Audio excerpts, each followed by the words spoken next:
नमस्कार, स्वागत है आप सबका एक बार फिर हमारे केवीके पिथौरागढ़ जेडी व्लॉग्स में।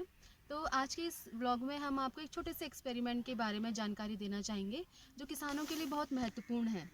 जब भी हमारे मौसम चेंज होता है या कोई भी मौसम चेंज हो रहा है, जैसे गर्मी से सर्दियाँ आ रही हैं, सर्दियों से गर्मियाँ आ रही हैं, उसके बीच का जो मौसम होता है, ये हमारी सब्जियों के लिए, जो भी हम फसलें उगाते हैं, उसके लिए बहुत महत्वपूर्ण होता है।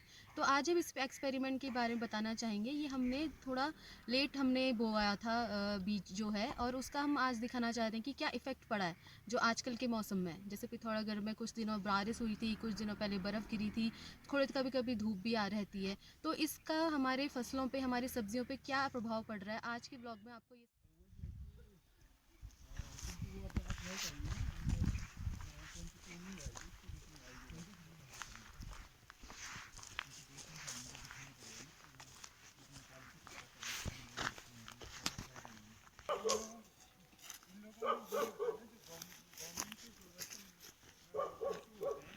देने में तभी पेपर नहीं देते ना।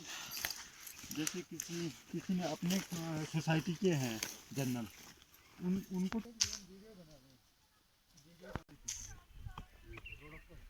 सर्दियों का मौसम था और यहाँ पर ठंड ज़्यादा थी, तो बीज का जर्मिनेशन नहीं हो रहा था। तो आज हम ये देखने आए कि 2-4 दिन से थोड़ा टेम्परेचर में कुछ बढ़ोतरी हुई थी, तो हम ये देखने आए कि बीज का जर्मिनेशन कितना हुआ है और कैसा है। क्योंकि आप फिर 2 दिन से फिर से टेम्परेचर डाउन हो गया था, तो उसका भी क्या इफेक्ट हुआ है हमारे बीज में, ये देखने हम यहाँ पर सर्वे में आई है हमारी पूरी टीम। हमारे साथ डॉक्टर चौरसिया जी और डॉक्टर भट्ट हैं, जो हमारी पूरी टीम यहाँ पर निरीक्षण के लिए आई है। नहीं, कल मैंने इसको चेक किया था और मैंने डिलीट तोड़ के तो डालने, 1-2 तो डाल दो लाइन में, और 2-4 ऐसे डाल दो जो पब्लिश होते हैं, ताकि ये साल खराब न जाए, कि साल, ये साल नहीं छपे।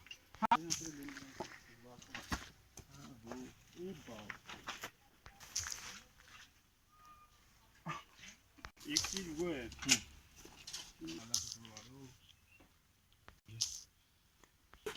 लो ये लो फलियों की लंब, कौन बता रहा? प्लांट प्रोटेक्शन वाला ही हो, कह रहे सब एक जैसे हैं। 5, 6, 7, 8, 9, 10, 10 दाने हैं। देखिए आजकल जैसे टेम्परेचर बढ़ने लग गया है, तो इनका जर्मिनेशन भी अच्छा होने लग गया है और पौधे निकलने लग गए हैं। आप देख सकते हैं पूरी सरसों से लेकर राई, सरसों आगे को मेरे पीछे।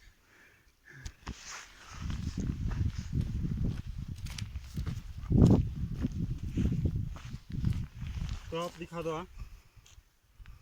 इसे जितना टेम्परेचर कम होगा तो उसमें क्या होगा कि जर्मिनेशन कम होगा, तो प्लांट कम निकलेंगे। जैसे उसको अच्छा टेम्परेचर मिलेगा, पानी मिलेगा बारिश का, तो ये पौधे निकलने शुरू हो जाएंगे। अब देखना 1 हफ्ते के बाद ये पौधे वृद्धि, मतलब इनकी जो ग्रोथ है, जो इनकी वृद्धि है पौधों की, वो शुरू हो जाएगी। अभी 2 पत्ती से निकल के पत्तियों में कन्वर्ट होने लगे हैं, जो सीड इनका बीज जर्मिनेशन हुआ था उसके बाद।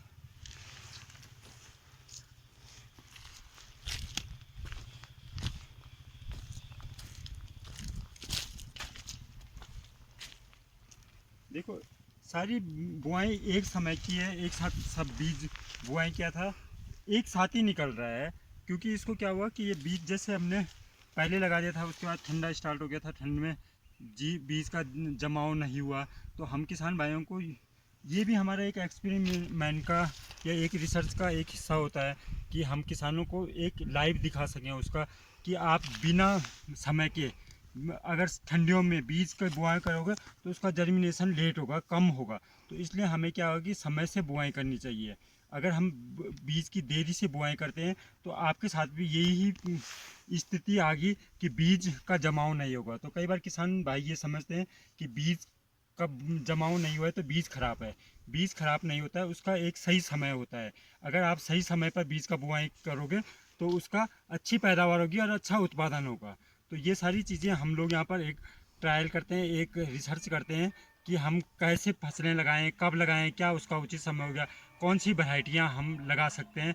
ये सारी चीज़ें हमने अपने ध्यान में रखनी है। मैं बता रहा हूँ कि ये सारा हमारा एक रिसर्च का एक ट्रायल है जिसमें हमने बारिश को, उसकी धूप का जो समय होता है, बारिश ज़्यादा गिर रही है, ठंडा मतलब जो तापमान है वो कम हो रहा है, आर्द्रता बढ़ रही है, इस सारी चीज़ को एक प्लेटफॉर्म में रखा है हमने कि कैसे ये देखिए। अभी तो आपने सरसों और राई देखी है, यहाँ पर आप धनिया का भी देख सकते हो कि इसका जमाव भी नहीं हो रहा है क्योंकि इसको सही तापमान नहीं मिला, सही इसका जर्मिनेशन का समय नहीं था। तो क्योंकि हम कई बार किसानों के सबका यही एक रहता है कि साहब ये बीज का अच्छा जमाव नहीं हुआ है, इसका अच्छी पैदावार नहीं हो रही है, इसका अच्छा उत्पादन नहीं हुआ है, जबकि वही बीज दूसरे खेतों में अच्छा उत्पादन देता है। तो इसका हमें सारी चीज़ें ध्यान रखना है कि कब कितना दिन में कितने घंटे धूप रहती है, रात को कितना घंटा आपका अंधेरा है, ये सारी चीज़ें पौधे की वृद्धि पर प्रतिकूल प्रभाव होता है या अनुकूल प्रभाव होगा। ये सारी चीज़ें अगर हम उसके ध्यान में रखेंगे तो अब देखिए आप यहाँ फरवरी स्टार्ट हो गया है और लहसुन के ये हाल हैं, जबकि लहसुन के इतने अच्छे पौधे कम से कम 1.5 से 2 फीट के हो जाते हैं और यहाँ पर आप देख रहे होंगे कि अभी ये जड़ से ऊपर ही नहीं निकले हैं। तो अब क्या होगा, इनकी ग्रोथ मतलब जो इनकी वृद्धि है वो रुक गई है, ठीक है। अब धूप भी होगी तो नहीं, क्योंकि फिर उसके बाद क्या होगा, इसका जो समय है, इसके निकालने का जो समय है, जब हम खेत से इसको निकालते हैं, इसका जब उत्पादन लेते हैं, इसका प्रोडक्शन लेते हैं, जब इसको हार्वेस्ट करते हैं तो वो समय निकल चुका होगा। तो क्या होगा कि इसकी वृद्धि नहीं होगी क्योंकि इसको अच्छा, उसके बाद इसका तापमान ज़्यादा ही बढ़ जाएगा, तो ये अब इसका उत्पादन कम होगा। तो हम उस समय भी देखेंगे जब हम इनको निकालेंगे, और जो हमने सही समय से लगाई फसलें हैं उनका भी हम आपको दिखाएंगे कि उसका उत्पादन और इसके उत्पादन में कितना अंतर आता है, कितना नहीं होता।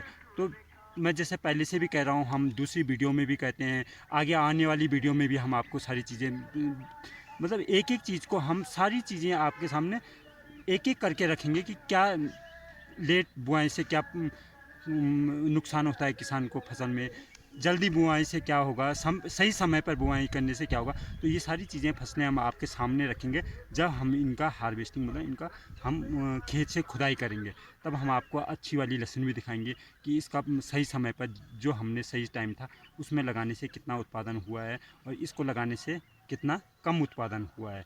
हम आपको ये भी दिखाएंगे कि एक फीट या 1 मीटर का जो एरिया होता है, 1 मीटर स्क्वायर में हम आपको दिखाएंगे कि इतनी लहसुन उत्पादन हुई थी 1.5 से बुआई का, और सही समय से बुआई करने का 1 मीटर में इतना उत्पादन हुआ है। हम आपको सारी चीज़ देखेंगे तो उससे भी आपके सामने एक क्लियर हो जाएगा कि आपको कब लहसुन की बुआई करनी है, कब राई की बुआई करनी है, कब धनिया की बुआई करनी है, कौन सी फसल कब लगानी है, उसका सही समय क्या है और कौन सी, क्योंकि देखिए इसमें किस्म में कोई अंतर नहीं है, किस्म सेम वही है, बस इसके लगाने का समय बदला है हमने।